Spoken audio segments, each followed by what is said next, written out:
The thunderous roar of the approaching train shattered the quiet serenity of Willow Creek's modest platform, as Owen Blackwood adjusted his worn leather hat, shielding his eyes from the relentless New Mexico sun. The year was 1878, and like most days in this dusty corner of the territory, the air hung heavy with heat and possibility.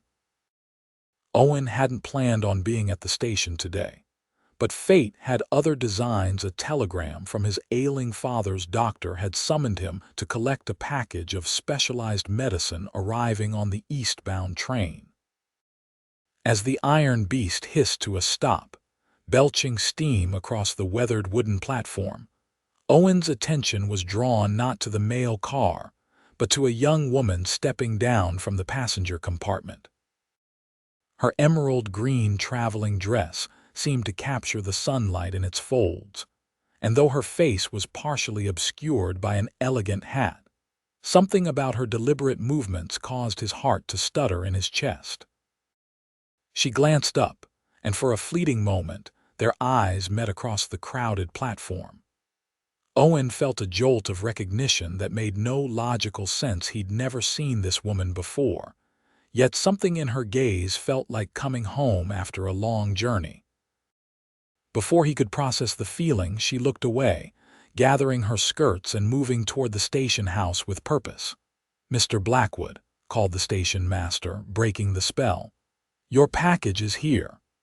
Owen reluctantly turned away, accepting the brown paper parcel tied with string. By the time he looked back, the woman in green had disappeared into the crowd. A strange emptiness filled him, an inexplicable sense of loss for someone he'd never even spoken to. Little did he know that this brief encounter would change the course of his life forever. 3 days later, Owen stood at the counter of Jensen's general store, selecting supplies for his ranch 10 miles of hard riding outside of town. The last 2 seasons had been difficult for cattle ranchers across the territory, but Owen's innovative breeding program and fair treatment of his ranch hands had kept the Blackwood spread profitable where others had failed. "Will that be all, Mr. Blackwood?" asked Mr. Jensen, tallying the items. "Add a box of those peppermint sticks," Owen said on impulse, thinking of his father's sweet tooth. The older man had been bedridden for nearly 2 months now, and small comforts meant everything. As he waited for his purchases to be wrapped, the bell above the door jingled. Owen turned reflexively and felt the air leave his lungs. There she was, the woman from the train platform, even more striking up close than she had been from a distance. Her chestnut hair was pinned neatly beneath a simpler hat today, and her blue day dress, while less elaborate than her traveling attire, highlighted the graceful curve of her neck and the determined set of her shoulders. "Good morning," she said to Mr. Jensen, her voice melodious with a slight Eastern accent. "I was hoping you might direct me to the property office. I understand Mr. Richardson handles land transactions in this area." "Indeed he does, miss," replied Jensen. "2 doors down, just past the barber shop." "Thank you." She nodded politely, then noticed Owen's unabashed stare. A hint of color touched her cheeks as she acknowledged him with a slight inclination of her head. Finding his voice, Owen removed his hat. "Madam," he said simply, inwardly cursing his sudden inability to form a coherent sentence. She smiled, a brief upturning of lips that transformed her entire face before turning to leave. Something propelled Owen forward, an instinct he couldn't name. "Miss," he called after her, "Richardson's office can be difficult to find for newcomers. Perhaps I could escort you there." She paused, studying him with intelligent brown eyes that seemed to evaluate his character in that single glance. "That's very kind, Mr. Blackwood." "Owen Blackwood," he supplied, extending his hand. "Madeleine Foster," she replied, placing her gloved fingers briefly in his. "And I would appreciate the assistance, Mr. Blackwood." Owen quickly paid for his supplies, arranging to collect them later, and fell into step beside Miss Foster as they exited the store. The morning sunlight cast a golden glow over the dusty main street of Willow Creek, highlighting the simple wooden structures that comprise the growing settlement. "Have you just arrived in our little town, Miss Foster?" Owen asked, careful to maintain a respectful distance as they walked. "Yes, 3 days ago. I was originally passing through to Santa Fe, but—" She hesitated. "Circumstances changed my plans." Owen nodded, not pressing for details she seemed reluctant to share. "Willow Creek has its charms, though I admit they're not always apparent at first glance." This drew a genuine smile from her. "And what are those hidden charms, Mr. Blackwood?" "Well, the people, for one. Good folks who look out for each other. The land itself has a wild beauty that grows on you, especially at sunrise when the mountains catch the light just so." He found himself speaking more freely than usual, surprising himself. "And Mrs. Peterson's apple pie at the hotel restaurant is worth the trip alone." Madeleine laughed softly, the sound causing an unexpected warmth to spread through Owen's chest.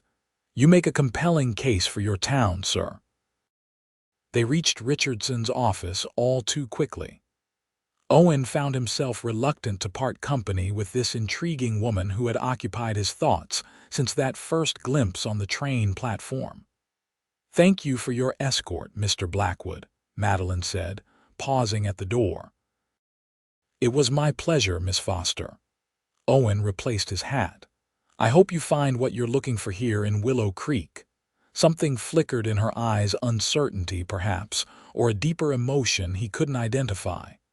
"As do I," she replied softly. As she turned to enter the office, Owen made a split-second decision. "Miss Foster," he called, causing her to look back. "If you should need any assistance during your stay, my ranch is the Blackwood property, 10 miles west of town. Anyone can direct you."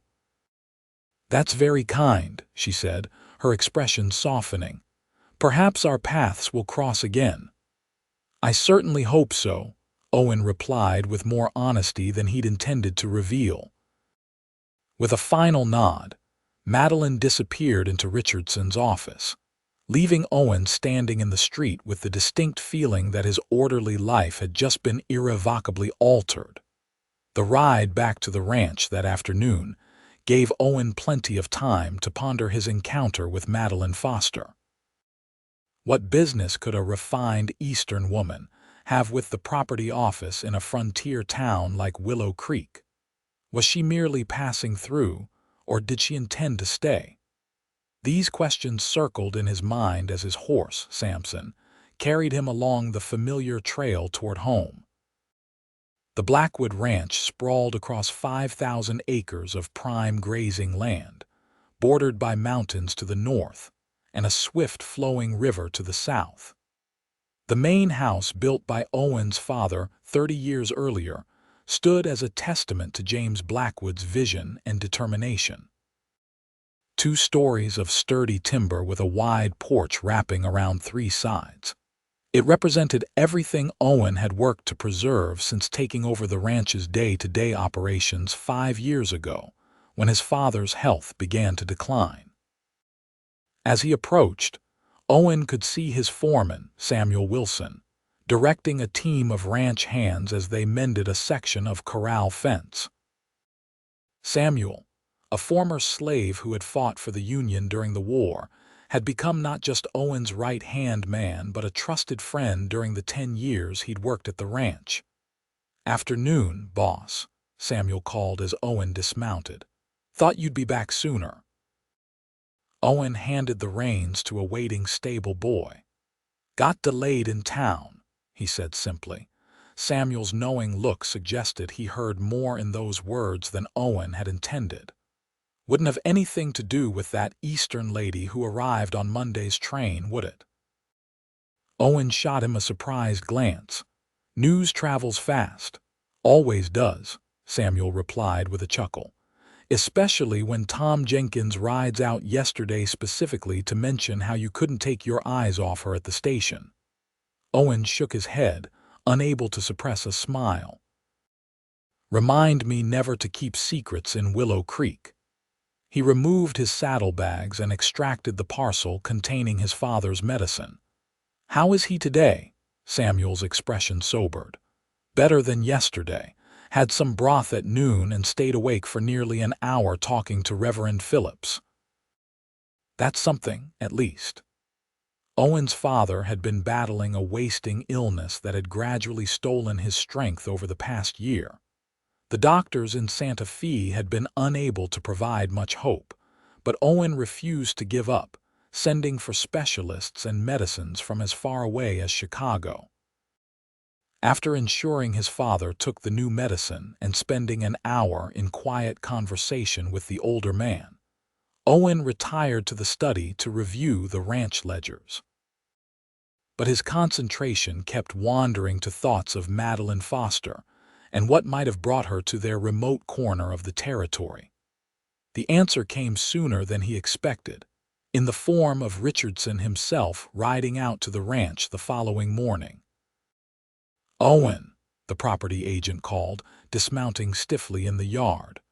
Richardson was a portly man in his 60s who rarely ventured outside town unless a substantial commission was at stake. "Edgar," Owen replied, setting aside the bridle he'd been repairing. "What brings you all the way out here?" Richardson mopped his brow with a handkerchief. "Business proposition. Thought you'd want to hear it directly rather than through the grapevine." Owen led the man to the porch where a pitcher of cool water awaited.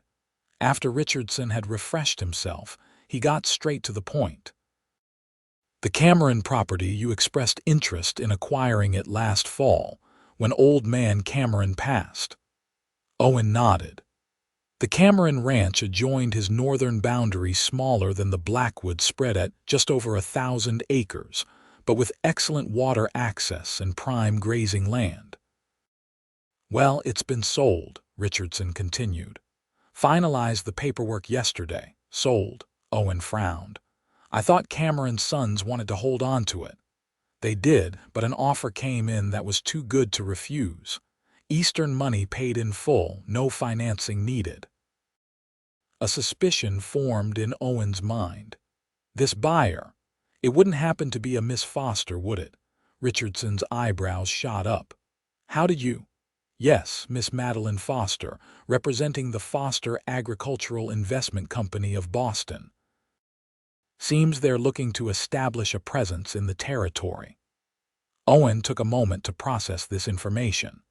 Madeleine wasn't just a traveler passing through, she was a businesswoman with substantial resources at her disposal.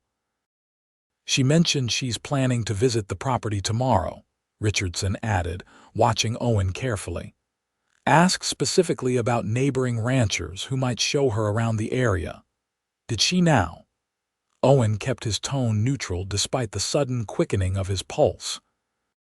"Thought you might want to ride over, make introductions. Being neighbors and all." Richardson's attempt at casualness failed to mask his matchmaking intentions. Owen should have been irritated at the older man's transparent maneuvering, but instead found himself considering the suggestion. "Perhaps I will," he said finally. "It's only neighborly, after all." Richardson departed shortly afterward, leaving Owen to wonder what exactly Madeleine Foster and her Boston company intended for the Cameron property, and why the prospect of seeing her again filled him with such anticipation. The following morning dawned clear and cool, a welcome respite from the summer heat. Owen dressed with more care than usual, selecting a clean white shirt and his best vest before catching himself and laughing at his own vanity. He was a rancher preparing to meet a potential business associate, not a suitor calling on a sweetheart. Still, he couldn't deny the flutter of anticipation in his stomach as he saddled Samson and rode toward the Cameron property. The journey took just over an hour at a leisurely pace, giving Owen time to rehearse what he might say when he saw Madeleine again. The Cameron homestead came into view as he crested a gentle rise, a modest but well-built cabin with a barn, and several outbuildings nestled in a sheltered valley. A creek ran along the eastern edge of the property, providing year-round water even during the driest months. Owen could see why Madeleine's company had been interested in the land.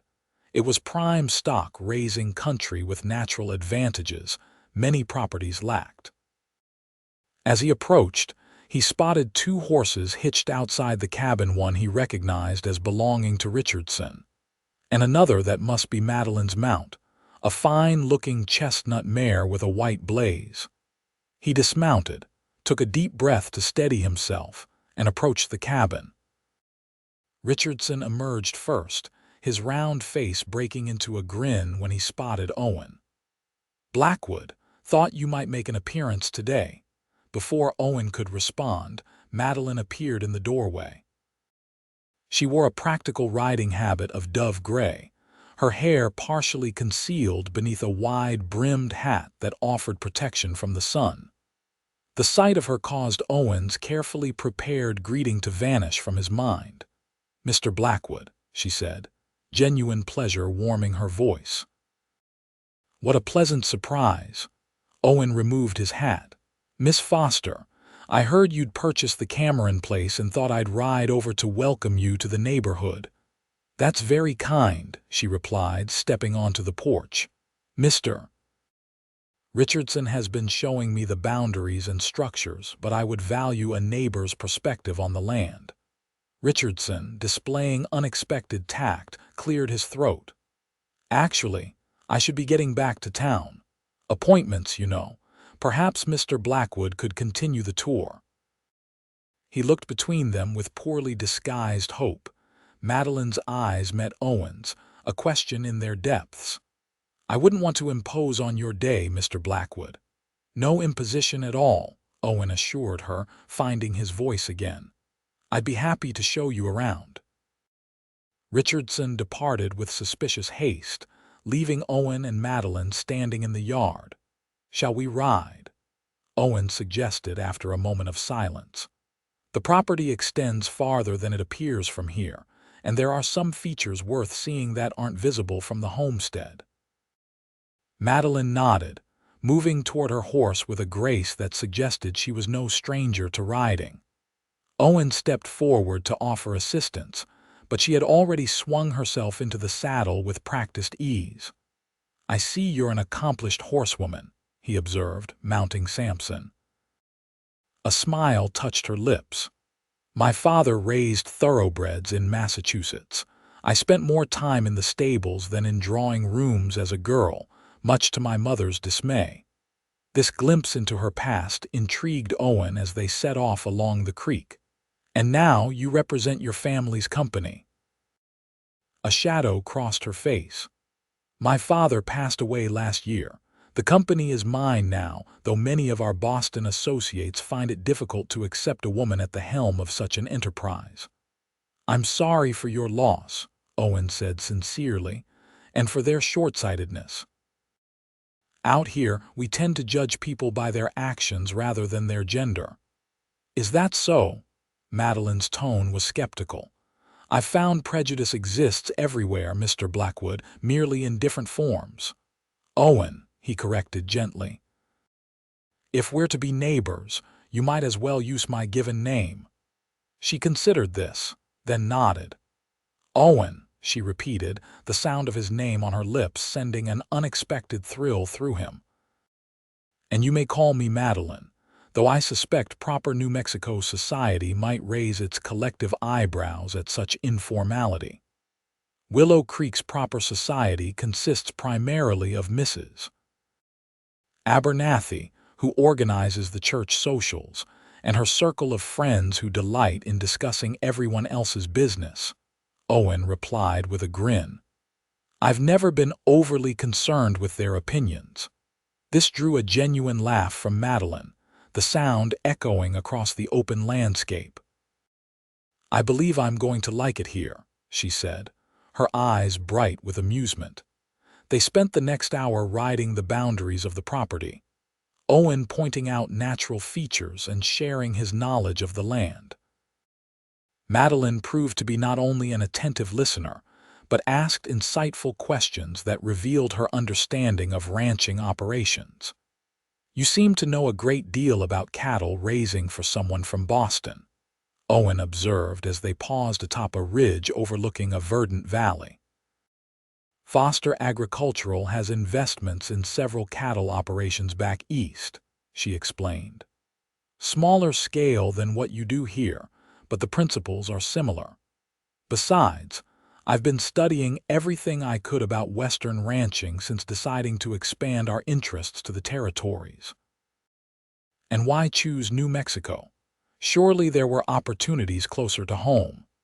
Madeleine's gaze swept across the panoramic view before them, mountains rising majestically in the distance, the valley below carpeted in summer grass, the sky an endless expanse of blue. "Because of this," she said simply. "There's a freedom here that doesn't exist in the East anymore. Room to build something new." Owen understood completely. It was the same feeling that had driven his father west 30 years earlier, the same spirit that kept Owen rooted to this land despite opportunities to sell out and return to civilization.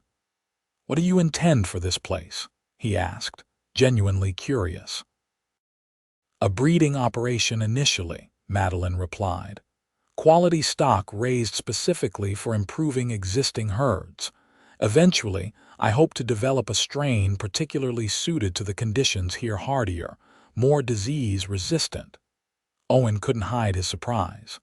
"That's remarkably similar to what I've been working toward at Blackwood Ranch." "Is it?" Madeleine turned to him with newfound interest. "Perhaps we should compare notes then. I'd be interested to hear what you've learned from your experiences." They continued their ride, the conversation flowing easily between them as they discussed breeding techniques, grazing rotation, and water management. By the time they returned to the Cameron homestead, the sun was high overhead, and Owen realized they'd spent nearly 3 hours in each other's company. "Would you care to join me for lunch?" Madeleine asked as they dismounted. "I brought provisions, expecting to be here through the afternoon." Owen accepted gladly, helping her spread a blanket beneath the shade of a cottonwood tree near the creek. The simple meal of bread, cheese, and dried fruit tasted better than any fancy dinner he could remember, enhanced by the pleasure of Madeleine's company. As they ate, their conversation shifted from ranching to more personal matters. Owen spoke of his father's illness and the challenges of managing the ranch while caring for him. Madeleine shared stories of her life in Boston and the difficulties she'd faced taking over her father's business in a world dominated by men. "Why did you really come all this way?" Owen asked finally, sensing there was more to her story than business expansion. Madeleine was quiet for a long moment, breaking a piece of bread into smaller portions without eating it. "After my father died, I discovered the company was in more precarious financial condition than he'd led everyone to believe. Bad investments, loans to friends who never repaid them. It was a mess." She looked up, meeting his gaze directly. "The Boston investors wanted to sell everything, liquidate the company, but that would have meant the end of my father's legacy and unemployment for dozens of families who have depended on Foster Agricultural for generations." "So you came west looking for opportunity," Owen concluded. Madeleine nodded. "New ventures, new markets. If I can make this operation successful, it might save everything my father built." There was a determination in her eyes that Owen admired, a strength of will that matched the physical courage it took for a woman alone to travel to this untamed territory and stake her future on its promises. "Well," he said after a moment, "it seems you've chosen the right place. And if there's anything I can do to help you succeed, you need only ask." "Thank you, Owen," she replied softly. "That means more than you know." As they packed up the remains of their lunch, Owen found himself reluctant to end their time together. "I should return to check on my father," he said finally, "but perhaps you would allow me to call on you again. There's much more of the area I could show you, places that might help you understand the land better." "I would like that," Madeleine replied, a smile lighting her features. "I'll be staying at the hotel in town until the cabin is properly furnished. Perhaps we could continue our discussion over dinner tomorrow evening." Owen agreed readily, already looking forward to seeing her again. As he mounted Samson for the ride home, he found himself thinking that Madeleine Foster might be the most remarkable woman he'd ever met and wondering if she might feel even a fraction of the connection he was beginning to sense between them. The days that followed took on a dreamlike quality for Owen.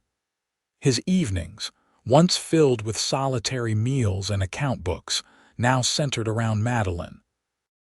Their dinner at the hotel restaurant extended past midnight as they discovered shared interests beyond ranching, a love of literature, similar views on politics, and a common appreciation for the natural beauty surrounding Willow Creek. Within a week, Owen had introduced Madeleine to his father, whose health had improved enough to receive visitors in the parlor. James Blackwood, despite his frailty, remained sharp-minded and took an immediate liking to the Boston businesswoman. "She reminds me of your mother," the older man confided after Madeleine had departed. "Same fire in her eyes, same determination." Owen had been too young when his mother died to remember her clearly, but his father's approval of Madeleine meant more than he could express. As July turned to August, Madeleine settled into life in Willow Creek. She hired local workers to repair and update the Cameron cabin, consulted with Owen on stock purchases, and gradually became integrated into the small community. Though some, like Mrs. Abernathy, viewed the independent Eastern woman with suspicion, most townspeople came to appreciate her straightforward manner and willingness to adapt to frontier ways. For Owen, each day brought a deeper appreciation of Madeleine's character. Her intelligence and business acumen were matched by a compassionate heart, revealed in small gestures, organizing a fund for a ranch hand's family after he was injured in a fall, spending hours reading to Owen's father when his eyesight was too weak for books, teaching the station master's daughter how to ride. Their relationship progressed from business acquaintances to friends, though Owen increasingly found himself hoping for more.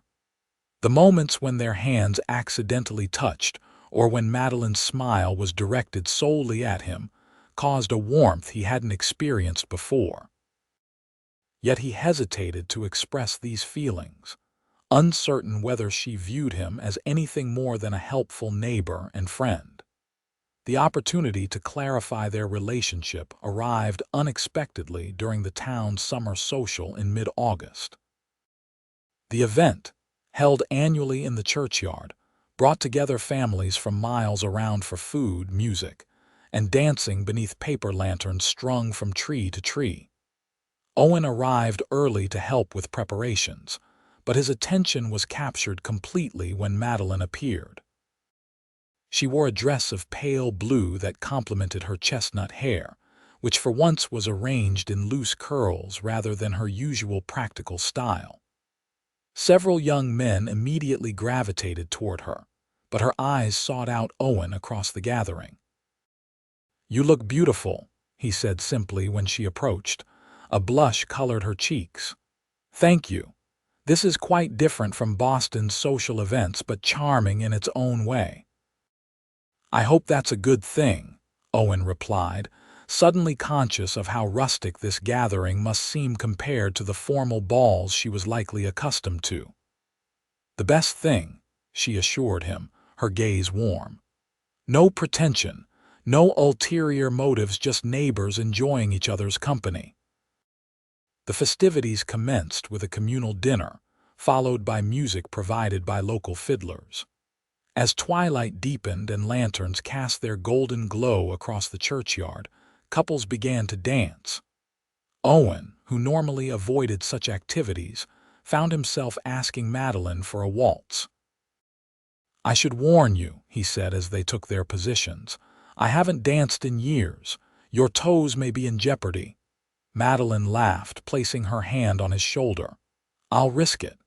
To Owen's surprise, they moved together effortlessly as if they'd been dancing partners for years. With Madeleine in his arms, the music seeming to flow through them both, he felt a certainty he'd never experienced before. This woman, who had appeared so unexpectedly in his life, belonged here not just in Willow Creek but with him. As the waltz ended, Owen didn't release her hand. Instead, he led her away from the crowd, toward a quiet spot beneath an ancient oak tree where they could speak privately. "Madeleine," he began, gathering his courage, "these past weeks have been the happiest I can remember." Her expression softened. "For me as well, Owen. I find myself thinking of you constantly," he continued, his heart racing. "When we're apart, I'm counting the hours until I can see you again. When we're together, time seems to stop altogether." Madeleine's eyes widened slightly, but she didn't pull away. "I know we've known each other only a short time," Owen said, taking both her hands in his, "but I feel as though I've been waiting for you my entire life without realizing it. That day on the train platform when I first saw you, something inside me recognized you, even then."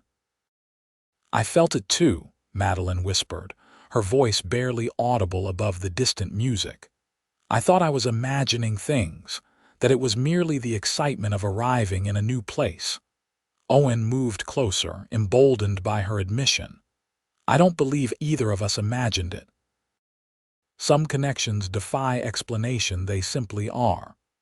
"Owen," Madeleine said, her expression growing serious, "there are things about my situation you don't fully understand, complications that might make what you're suggesting impossible." "Tell me," he urged gently. "Whatever it is, we can face it together." She hesitated, then seemed to come to a decision. "Not here. Can you meet me tomorrow morning? We could ride to that lookout point you showed me where we can talk privately." Though Owen longed for answers immediately, he respected her need for the right setting for what was clearly a difficult conversation. "Of course. I'll come to the hotel at 9. They rejoined the celebration, but the easy camaraderie of earlier had been replaced by a palpable tension. When they parted at the end of the evening, Owen brought Madeleine's hand to his lips in a gesture that was both a promise and a question. "Until tomorrow," he said softly. "Until tomorrow," she echoed, her eyes reflecting a complexity of emotions he couldn't fully decipher. Owen barely slept that night, his mind racing with possibilities. What complications could be serious enough to threaten the connection they both acknowledged? Was she already promised to someone back east? Did her business troubles run deeper than she'd revealed? By dawn, he had imagined a dozen scenarios, each more worrisome than the last.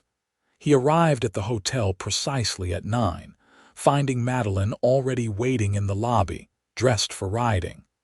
Her serious expression did nothing to allay his concerns. They rode in silence to the lookout point, a mesa overlooking the vast expanse of territory that included both their properties. As they dismounted and secured their horses, Owen fought the urge to press for immediate answers, giving Madeleine the space to gather her thoughts. Finally, standing at the edge of the mesa with the morning sun illuminating her face, Madeleine turned to him. "Before I came to Willow Creek, I made certain promises, commitments that I'm not free to break without serious consequences." Owen's heart sank. "You're engaged?" "No," she said quickly, surprising him. "Nothing like that. It's more complicated." She took a deep breath. "The truth is, Foster Agricultural is in far worse condition than I've let on. We're not just struggling, we're on the verge of complete collapse." This wasn't what Owen had expected. "Financial troubles can be overcome, Madeleine." "Not these," she said grimly. My father's mismanagement left us with debts we cannot possibly repay from normal operations. I mortgaged everything I owned to purchase the Cameron property because I still believed that a successful operation here could eventually save the company. I don't understand what this has to do with us, Owen said gently. Madeleine's eyes filled with tears. To secure the funding for this venture, I had to make an agreement with our largest investor, Harold Winthrop. If the New Mexico operation isn't profitable within 1 year, ownership of both this property and what remains of Foster Agricultural transfers to him. That seems harsh but not insurmountable, Owen observed. With proper management, there's more, Madeleine interrupted, her voice strained. Winthrop made his support conditional on another term as well. His son, Charles, has been pursuing me since before my father died. As part of the agreement, I promised to give serious consideration to Charles's suit upon my return to Boston. Understanding dawned painfully. Your promise to another man? Not exactly, Madeleine said quickly. I agreed only to consider his proposal. I made no promise to accept it. But Winthrop made it clear that his continued financial support would depend heavily on my decision. Owen struggled to process this revelation. So if you choose to stay here, with me, I risk losing everything my father built, Madeleine confirmed, her expression anguished. Dozens of families depend on Foster Agricultural for their livelihoods. I can't simply abandon them for my own happiness. Owen moved closer, taking her hands in his. When must you return to Boston? October, she whispered. The agreement gives me until then to establish the operation here before returning east to settle my affairs, as Winthrop put it. 2 months, Owen said, more to himself than to her. His mind was already racing, considering possibilities, formulating plans. Madeleine, I won't pretend this isn't a serious obstacle, but I refuse to believe it's insurmountable. Hope flickered in her eyes. What are you suggesting? I don't have answers yet, he admitted, but I know that what exists between us is too rare and precious to surrender without a fight. Will you give me these 2 months? Let us see what we can build together, what solutions we might find. Madeleine studied his face, searching for something certainty, perhaps, or the strength to believe in possibilities. It would be easier to end this now, she said softly. Less painful for both of us if it proves impossible. Easier, yes, Owen agreed, bringing one hand up to gently cup her cheek. But since when have either of us chosen the easy path? A smile broke through her worry. Never, I suppose. Then give us this time, he urged. Let's face this challenge as we would any other together. After a moment that seemed to stretch into eternity, Madeleine nodded. Together, she agreed, leaning forward until their foreheads touched. The simple contact, felt more intimate than any kiss, could have been a physical manifestation of the bond forming between them. They remained on the mesa for another hour, discussing practical matters, how to make the Cameron property profitable as quickly as possible, potential investors who might help restructure Foster Agricultural's debt, strategies to counter Winthrop's influence. By the time they descended to return to town, they had the beginnings of a plan, uncertain and fraught with risk, but a plan nonetheless. What followed was the most intense period of Owen's life. Days were filled with practical labor. He divided his time between his own ranch and helping Madeleine establish her operation, bringing in his best hands to assist with improvements to the Cameron property, sharing his knowledge of breeding stock and local markets. Evenings were devoted to poring over financial documents Madeleine had brought from Boston, searching for weaknesses in Winthrop's position and opportunities to restructure the struggling company. Throughout it all, their personal relationship deepened in ways that transcended romance. They became true partners, each complementing the other's strengths and supporting their weaknesses. Owen's practical knowledge of ranching combined perfectly with Madeleine's business acumen and Eastern connections. When obstacles arose, and they did, frequently they faced them together, sometimes arguing passionately over the best approach, but always finding common ground in the end. By early September, the Cameron property had been transformed. New fencing enclosed expanded pastures. The cabin had been renovated into a comfortable home, and the first shipment of breeding stock, carefully selected by Owen from the finest herds in the territory, had arrived. Local ranchers, initially skeptical of the Eastern woman's venture, began to take notice of the quality animals and innovative methods being implemented. Their personal moments together were precious, and all too rare sunset rides along the boundaries where their properties met, quiet dinners in Madeleine's newly furnished home, occasional stolen kisses when emotions overwhelmed their mutual determination to focus on practical matters. Neither spoke directly of love, though it grew between them like the native wildflowers that bloomed across the range after summer rains, persistent, vibrant, and seemingly inevitable. But as September waned, the shadow of Madeleine's impending departure loomed larger. Their financial investigations had revealed the extent of Winthrop's control over Foster Agricultural. His loans and investments had systematically positioned him to take over the company, using Madeleine's desperate situation to his advantage. While the Cameron operation showed promise, it was nowhere near profitable enough to generate the funds needed to buy out his interest.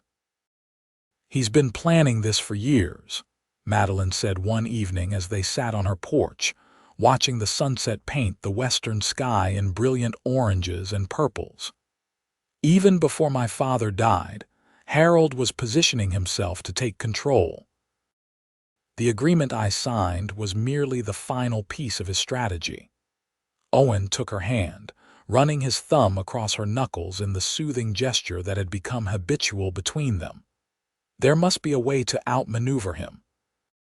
I've contacted every business associate, every family friend with resources," Madeleine replied, frustration evident in her voice. "No one is willing to challenge Winthrop's position. He's too powerful in Boston financial circles." They sat in silence for a long moment, the weight of their approaching separation heavy between them. "Marry me," Owen said suddenly, turning to face her directly. Madeleine's eyes widened. "What? Marry me?" he repeated, more certainty in his voice. "Before you have to return east. Become my wife." "Owen," she said gently, "how would that solve anything? I would still have to honor the agreement with Winthrop." "Yes," he acknowledged, "but as my wife, your legal standing would be different. We could form a partnership between Blackwood Ranch and the Cameron operation, make them a single entity under our joint ownership." Understanding dawned in Madeleine's eyes, "which would complicate any attempt by Winthrop to seize this property." Owen nodded. "At minimum, it would force him into territorial courts rather than Boston's legal system, where his influence is strongest. It would buy us time." "Time for what?" "To find other solutions," Owen said, his mind racing ahead. "To establish the operation more firmly, to seek other investors, to build something Winthrop can't easily dismantle." Madeleine considered this, her practical mind evaluating the strategy from all angles. "It might work," she conceded.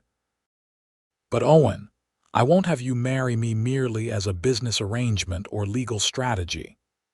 Owen took both her hands in his expression intensely serious. "Madeleine Foster, I have loved you since that first moment on the train platform. Every day since then has only deepened that feeling. I would marry you tomorrow if you were penniless or owned half the territory. It makes no difference to me. The only thing I care about is building a life with you." Tears filled Madeleine's eyes. "I love you too," she whispered. "More than I thought possible. But are you certain? Marriage to me means taking on all my problems, all my obligations." "Your problems are my problems," Owen said simply. "Your obligations are mine. That's what it means to truly love someone." Madeleine's tears spilled over as she leaned forward to kiss him, a kiss filled with all the emotion they'd been restraining during their weeks of practical partnership. When they finally parted, both breathless, she pressed her forehead to his. "Yes," she said softly. "I will marry you, Owen Blackwood." They were married 3 days later in Willow Creek's small church, with James Blackwood attending in a wheelchair and the entire town turning out to witness the union of the rancher and the Eastern businesswoman who had captured his heart. The celebration afterward at the Blackwood Ranch became the social event of the year, with guests traveling from as far as Santa Fe to attend. That night, as husband and wife retired to the master bedroom of the Blackwood home, the practical concerns that had dominated their relationship temporarily receded, replaced by the more immediate joy of beginning their life together. Their first night as a married couple was everything both had dreamed of: tender, passionate, and filled with the sense that whatever challenges lay ahead, they would face them as one. The following weeks passed in a blur of activity.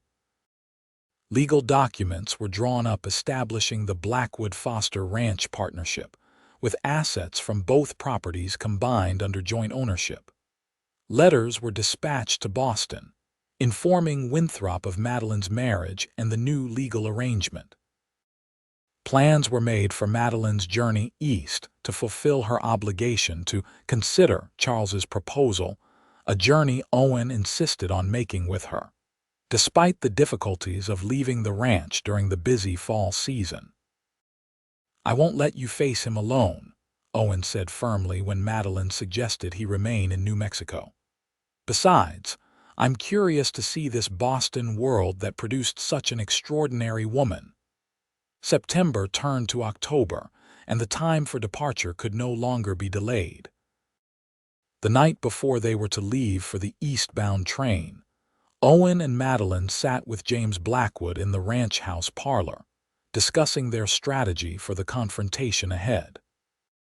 "Winthrop is a businessman above all else," the elder Blackwood observed, his voice weak but his mind still sharp. "Appeal to that aspect of his character. Show him how his interests are better served by partnership than hostile takeover." "We've prepared every argument, examined every legal angle," Madeleine assured him. "If there's a way to preserve both the ranch here and foster agricultural, we'll find it." James nodded, then turned to Owen. "Son, I need to speak with you privately before you go." "Madeleine, would you excuse us for a moment?" Though clearly curious, Madeleine nodded and left the room. When the door closed behind her, James beckoned Owen closer. "In my desk bottom drawer there's a false bottom," the older man said quietly. "You'll find documents there: stock certificates, deeds, bank drafts. I've been holding them in reserve for years in case of emergency." Owen's brow furrowed. "What kind of emergency?" "The kind we're facing now," James replied. "During the war I made investments that proved exceptionally profitable. I kept them separate from the ranch accounts, planning to pass them to you when the time was right." "How much?" Owen asked, stunned by this revelation. "Enough," his father answered with a slight smile. "Enough to give you leverage with this Winthrop character, perhaps even enough to buy him out entirely if he's amenable." Owen stared at his father in disbelief. "All these years, why didn't you tell me?" "Some resources should remain hidden until needed," James said simply. "Now they are needed. Use them wisely, son." The following morning, as Owen and Madeleine prepared to depart for the train station, James pressed a leather portfolio into his son's hands. "Remember what we discussed," he said quietly, "and know that whatever happens, I'm proud of you both." The journey to Boston took nearly a week days of train travel, punctuated by nights in increasingly refined hotels as they moved eastward. For Owen, who had never ventured beyond Santa Fe, each mile brought new sights and experiences. For Madeleine, it was a journey back into a world she had left behind, one that felt increasingly foreign with each passing day. "Will your Boston friends approve of your cowboy husband?" Owen asked teasingly as their train approached the outskirts of the city. Madeleine smiled, though tension lined her face. "They'll be scandalized, of course, which makes it all the more delightful." Boston in late October presented a stark contrast to the open spaces of New Mexico. The city bustled with activity. Buildings crowded together along narrow streets, the air heavy with coal smoke and the scent of the harbor.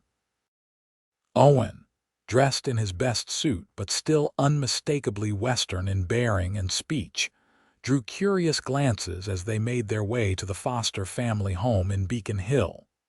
The house, a 4-story brownstone with imposing columns flanking the entrance, spoke of old money and established position.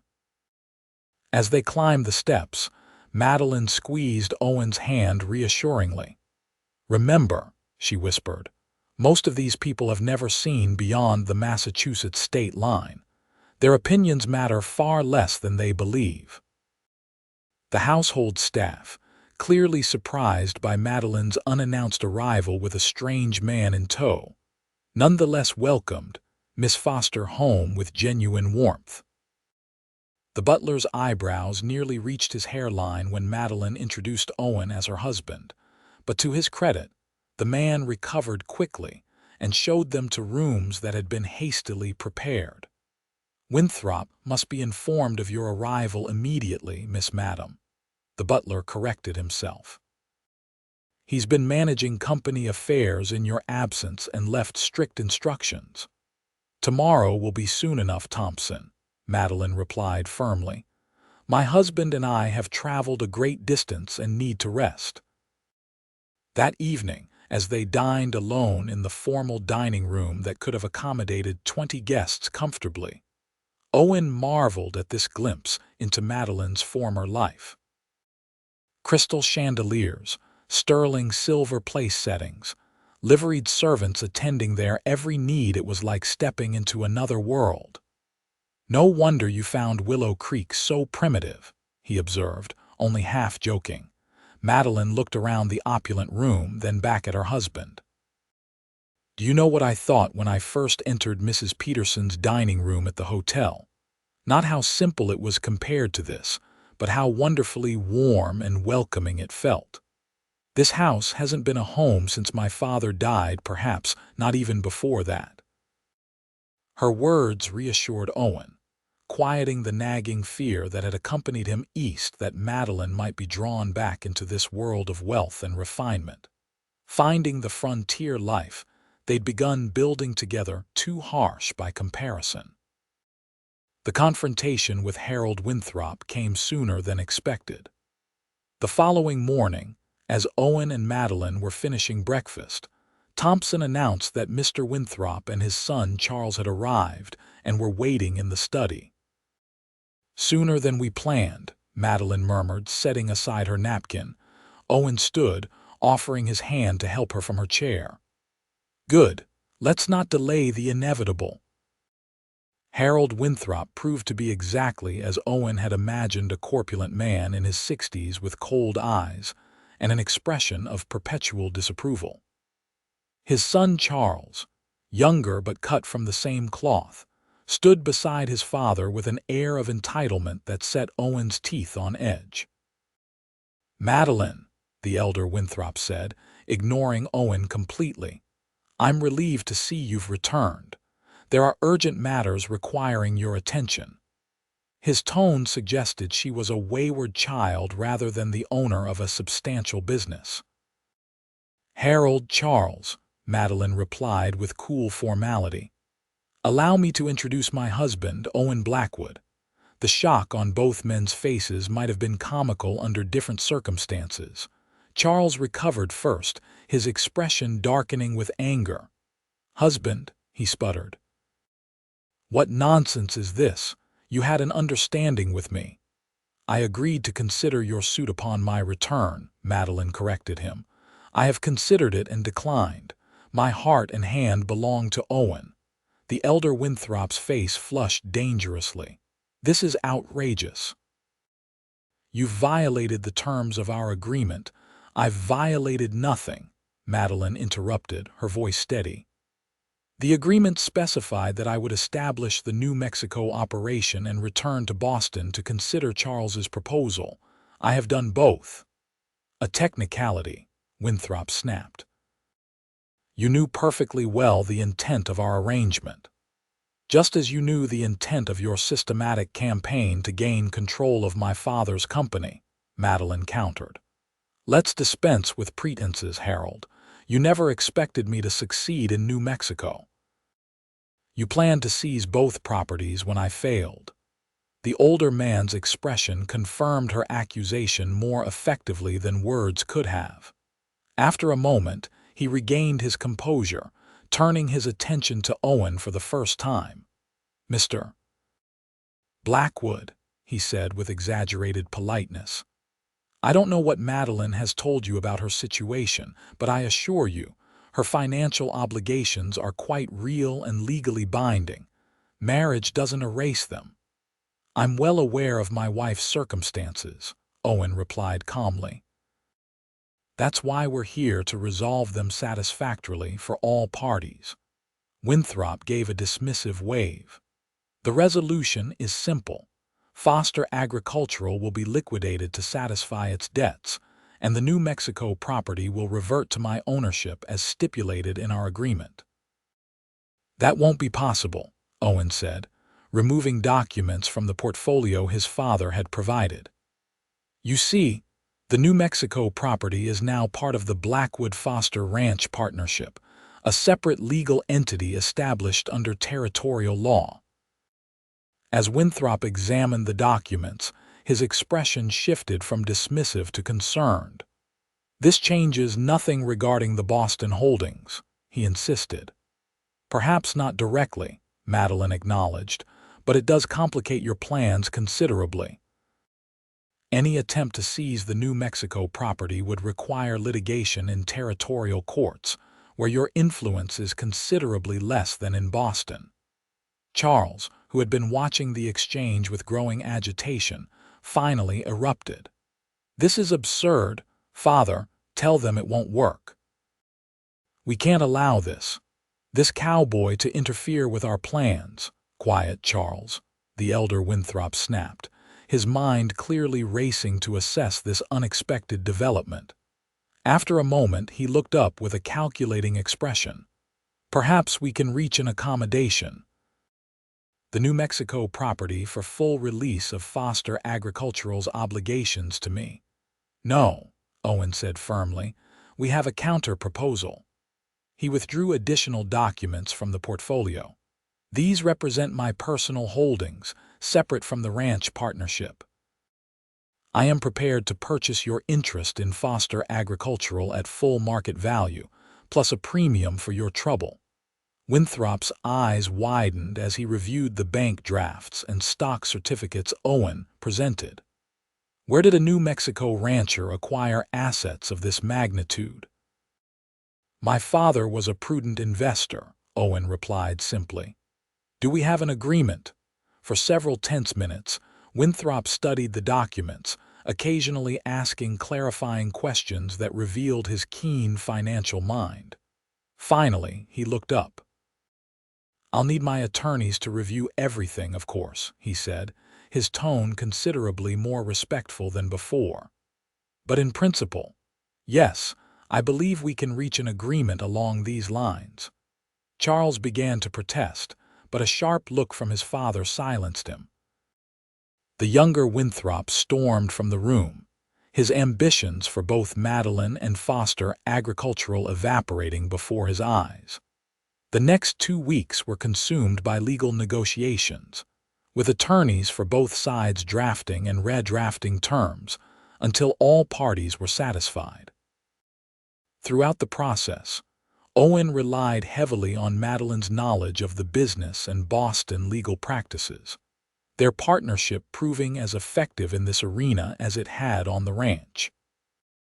When the final documents were signed, transferring Winthrop's interest in Foster Agricultural to Owen and Madeleine jointly, a weight seemed to lift from Madeleine's shoulders that she had carried since, before leaving Boston.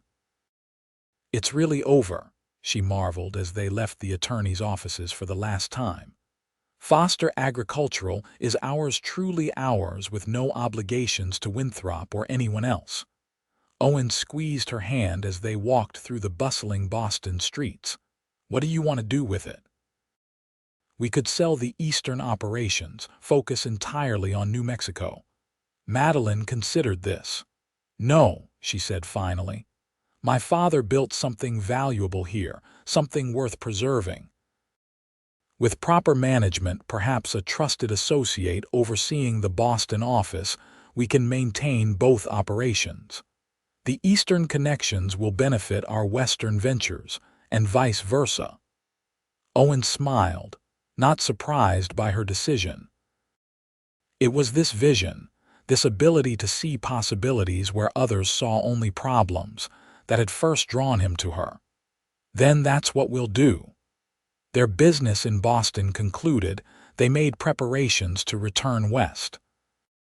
The journey home seemed shorter somehow, their conversation filled with plans for the future, expanding both ranches, implementing new breeding programs, eventually building a larger home that would combine the best features of Eastern comfort and Western practicality. As their train approached Willow Creek in late November, Madeleine pressed her face to the window, eagerness evident in every line of her body. The familiar landscape, so different from Boston's crowded streets, spread before them, bathed in the golden light of late afternoon. "I never thought I could love a place this much," she admitted, turning to Owen. "Or a person." Owen pulled her close, overwhelmed by the knowledge that this remarkable woman had chosen him, chosen their life together over everything her Eastern world offered. "Welcome home, Mrs. Blackwood," he said softly.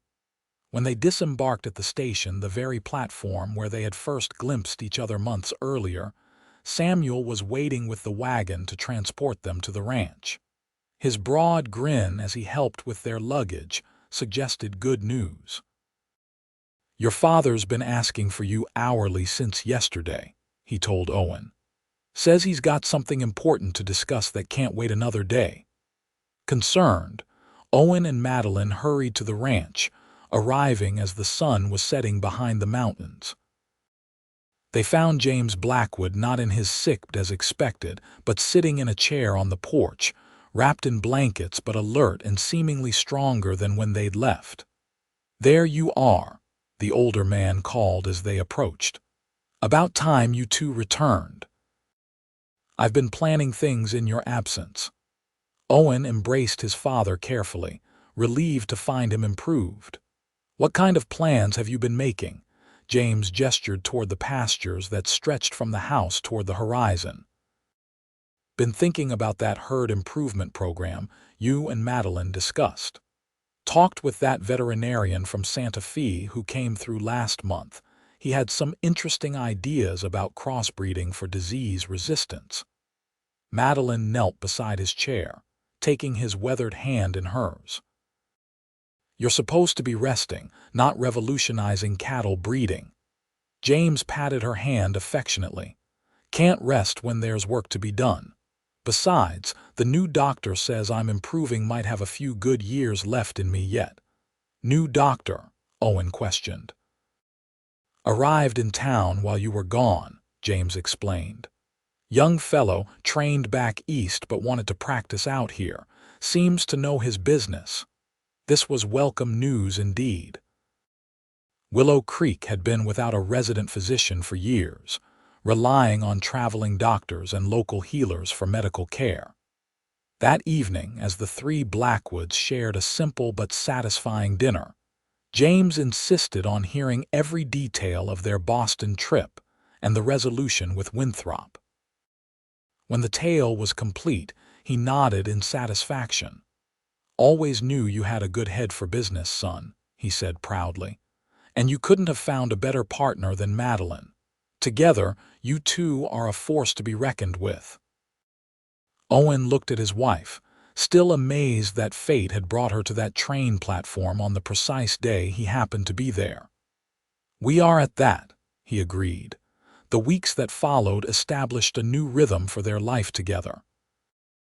Mornings began with Madeleine and Owen discussing the day's priorities over breakfast before separating to their respective tasks.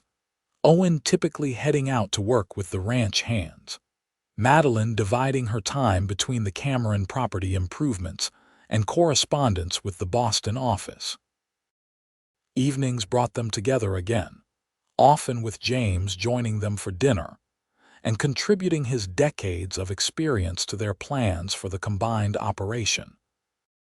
Under the new doctor's care, the elder Blackwood continued to improve, regaining enough strength to occasionally ride out with Owen to inspect the herds or visit the Cameron property.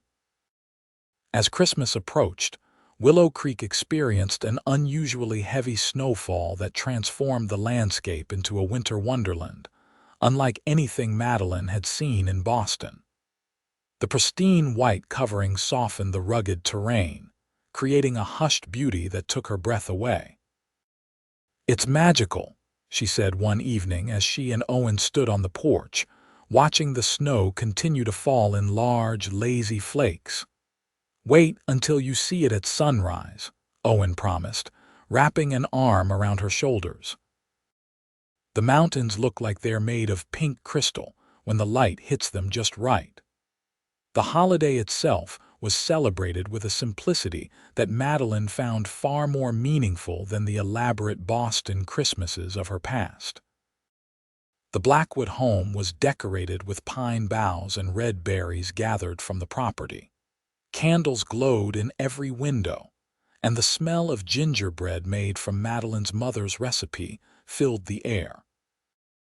On Christmas Eve, neighbors from miles around gathered at the ranch for a celebration that combined traditions from east and west. Samuel's wife led the singing of carols, the new doctor entertained children with stories, and even Mrs. Abernathy admitted that Madeleine's eggnog recipe was acceptable for an Eastern concoction. As midnight approached and guests began departing for their own homes, Owen drew Madeleine away from the festivities and into his father's study, where a small fire crackled in the hearth. "I have something for you," he said, suddenly seeming nervous in a way she rarely saw. "A Christmas gift I didn't want to give you in front of everyone." From his pocket, he withdrew a small package wrapped in silver paper. Madeleine opened it carefully to reveal a locket of rose gold, its surface engraved with intertwined vines. "It was my mother's," Owen explained as she admired it. "My father gave it to her on their first Christmas together." "Owen, it's beautiful," Madeleine whispered, deeply touched by the significance of the gift. "Open it," he urged gently. Inside, she found a tiny painted image of the train platform where they had first seen each other, rendered with remarkable detail despite its small size. "How did you?" "I commissioned it in Boston while you were meeting with the Foster Agricultural Board," Owen explained. "The artist worked from my description." Tears filled Madeleine's eyes as she closed the locket and placed it around her neck. "I'll treasure it always," she promised, rising on tiptoes to kiss him. "I have something for you as well," she said when they parted, "though it isn't something I could wrap."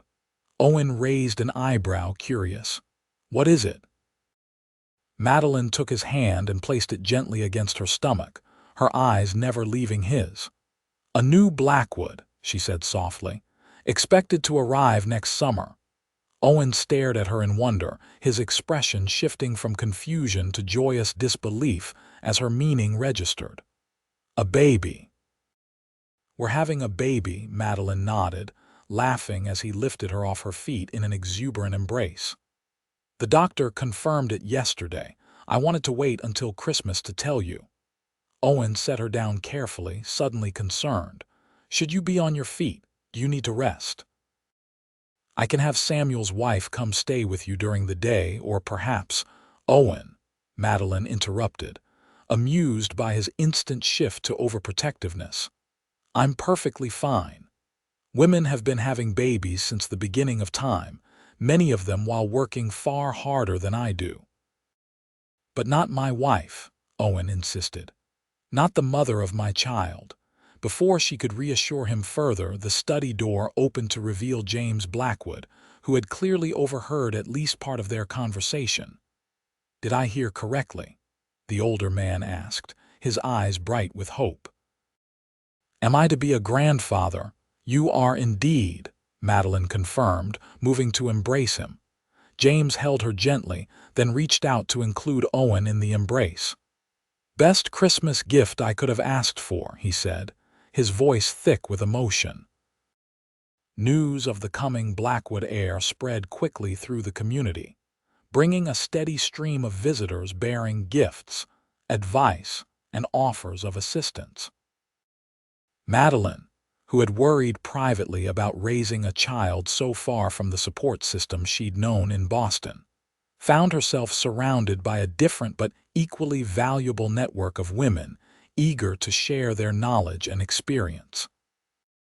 The winter months passed in a flurry of activity, as they prepared not only for the baby, but for the spring calving season that would test their breeding program's success. Despite Owen's concerns, Madeleine insisted on maintaining her regular involvement in ranch operations, though she did agree to limit her riding as her pregnancy progressed. By April, the Cameron property had been fully integrated into the Blackwood Foster operation, with a new barn raised through a community effort and additional hands hired to manage the expanded herds. Reports from Boston indicated that, under the management of Madeleine's trusted associate, Foster Agricultural was recovering steadily from the near disaster of Winthrop's manipulation. As spring flowers began to carpet the meadows, Madeleine found herself increasingly drawn to the train platform where their story had begun. Something about the place, the meeting point between East and West, between her past and her future, called to her, especially as the time for her child's birth approached. Owen discovered her there one May afternoon, sitting on a bench watching an arriving train disgorge its passengers. I thought I might find you here, he said, settling beside her. Samuel said you asked him to drive you to town. Madeleine smiled, placing her hand over his. I was remembering that day last summer, how annoyed I was that the train was late, how worried about what I'd find here in this uncivilized territory. Owen chuckled. And I was irritated at having to leave the ranch during breeding season just to collect a package. Now look at us, Madeleine said, gesturing to her rounded belly. All because we happened to be on this platform at the same moment. Not happened, Owen corrected gently. Meant to be. I believe that more strongly with each passing day. As passengers continued to disembark, Madeleine's attention was caught by a young woman stepping hesitantly onto the platform, her expression a mixture of hope and trepidation that seemed oddly familiar. She reminds me of myself, Madeleine murmured. Owen followed her gaze, then squeezed her hand. Perhaps she'll find her destiny here just as you did. I hope so, Madeleine replied, leaning against his shoulder. Everyone deserves to find where they truly belong. They remained on the platform until the train departed, watching the newcomers begin their own journeys in this land of harsh beauty and unexpected opportunities. As the last whistle faded into the distance, Owen helped Madeleine to her feet. Ready to go home? He asked. Home, Madeleine repeated, the word carrying all the warmth and belonging she had found in this place that had once seemed so foreign. Yes, I'm ready. Hand in hand, They walked away from the platform where their story had begun. Toward the future, they were building together a future as vast and promising as the New Mexico sky above them. Their daughter, Elizabeth James Blackwood, arrived on a perfect June morning, her lusty cries announcing her presence to a world eager to welcome her. She had Owen's blue eyes and Madeleine's determined chin, a combination that James Blackwood declared perfect for a future rancher. As Madeleine held her daughter for the first time, with Owen beside her and the New Mexico sunrise painting the room in golden light, she thought about the journey that had brought her here from a Boston businesswoman desperate to save her father's legacy to a wife, mother, and ranch owner who had found something far more precious than financial security. "What are you thinking?" Owen asked softly, his fingers gently stroking his daughter's tiny hand. Madeleine looked up at him, her heart so full it seemed impossible to contain. "I'm thinking about that day on the train platform, how close I came to walking past you, to continuing on to Santa Fe as I'd planned." "But you didn't," Owen reminded her, bending to kiss her forehead. "You stayed. You looked up. Our eyes met. And you took my hand before I could leave again," Madeleine finished, remembering that moment in the general store when Owen had called after her, offering to escort her to Richardson's office, the simple gesture that had changed everything. Through the open window, they could hear the distant whistle of the morning train arriving in Willow Creek, the same train that had first brought Madeleine to this place that had become her home. The sound no longer represented journeys unfinished or paths not taken, but rather the miraculous confluence of timing and chance that had brought them together. "I love you, Madeleine Blackwood," Owen said, his voice rich with emotion as he gazed at his wife and newborn daughter. "And I love you," she replied, knowing with absolute certainty that of all the decisions she had made in her life, stepping off that train in Willow Creek had been the most important and the most right. Outside, the New Mexico sun continued its ascent, illuminating a day filled with possibilities for the family that had found each other against all odds, a Boston businesswoman and a New Mexico rancher whose paths had crossed on a simple wooden platform, changing both their lives forever.